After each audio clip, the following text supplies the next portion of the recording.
글로벌 뷰 이은주입니다. 어제 있었던 주요 외신 소식들 함께 확인해 보도록 하겠습니다.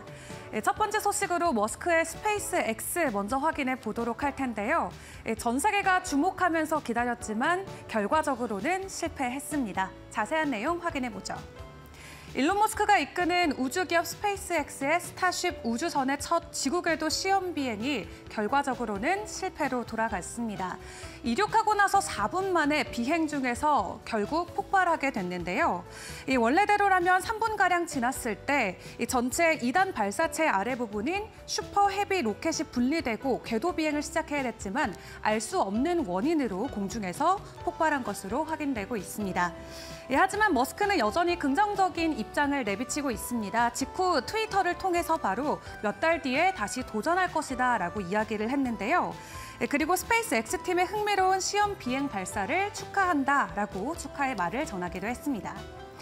기술 문제로 계속해서 발사가 밀리면서 머스크는 현재 골머리를 앓고 있지만 그럼에도 불구하고 스페이스 X의 가치는 지속적으로 높아져만 가고 있습니다. 스페이스 X가 최근 공모에서 180조 원으로 평가를 받게 됐는데요. 지난 5년 전에 받았던 305억 달러에 비하면 현재 5배 가까이 기업 가치가 높아진 것으로 확인해 볼 수 있습니다. 이어서 다음 소식 확인해 보도록 하겠습니다. 이 AI를 놓고 여전히 많은 공방이 오가고 있습니다. 마이크로소프트가 현재 AI와 관련해서 이 트위터의 데이터베이스를 무단으로 이용하고 있다라고 머스크가 다시 한번 쓴소리를 전하기도 했는데요. 구체적인 내용 확인해 보겠습니다. AI 학습에 사용되고 있는 콘텐츠 지식재산권 논란이 지속적으로 거세지고 있고 그중에서도 머스크가 굉장히 강력하게 발언들을 이어나가고 있는 상황입니다. 이 트위터의 데이터를 현재 다른 빅테크 기업들이 불법적으로 도용하고 있기 때문에 이러한 부분을 막겠다라고 지난해 말부터 으름장을 놓기도 했었죠. 이에 일환으로 결국 오는 4월 25일부터 이 트위터의 API를 유료화하기로 했습니다.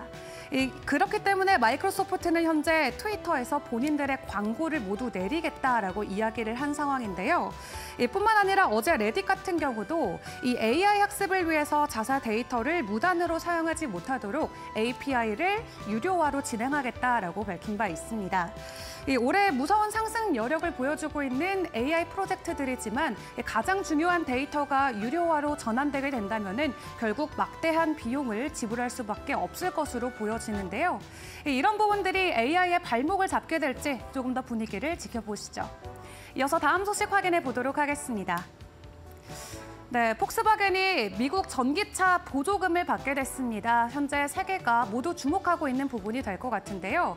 다른 미국을 제외한 해외 브랜드 중에는 최초라고 합니다. 독일의 폭스바겐이 만든 전기차가 미국 업체가 아닌 자동차 회사로는 처음으로 이 인플레이션 감축법에서 규정한 전기차 보조금 지급 대상에 포함되면서 최대 금액인 7,500달러의 보조금을 받게 될 것으로 보여지고 있습니다. 이 폭스바겐 같은 경우는 현재 미국에서 공장이 진행 중이고요. 또 본인들이 생산하는 전기차 ID4가 배터리와 광물 요건을 모두 충족하는 것으로 확인되면서 현재 이러한 결정이 났다라고 이야기를 전해왔습니다.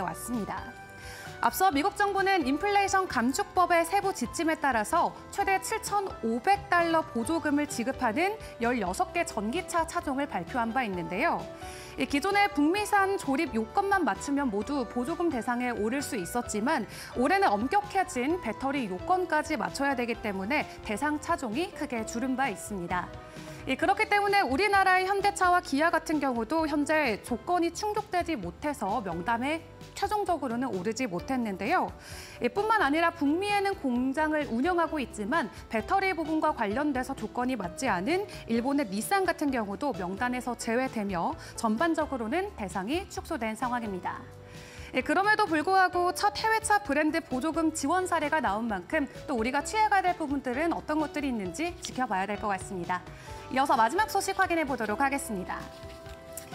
네, 블랙스톤 이번 실적 급락이 나왔습니다. 결국에는 부동산 침체가 가장 큰 여파로 확인되고 있는데요. 자세한 실적 상황 확인해 보도록 하겠습니다. 네, 1분기 수익이 전년 동기 대비 36%로 큰 폭의 감소를 보여줬습니다. 지난해는 19억 4천만 달러였는데요. 올해 돼서는 12억 5천만 달러로 1분기가 크게 감소한 모습이고요. 결과적으로는 부동산 쪽의 침체가 이번 실적 악화를 강화시켰다라고 합니다.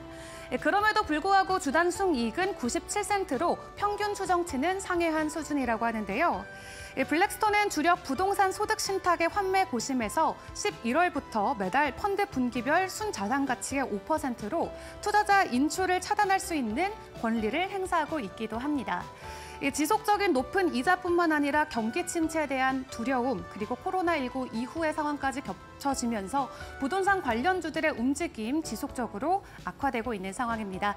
관련해서 소식들 추가적으로 확인해 보시면 좋겠고요. 지금까지 글로벌 뷰 이은주였습니다.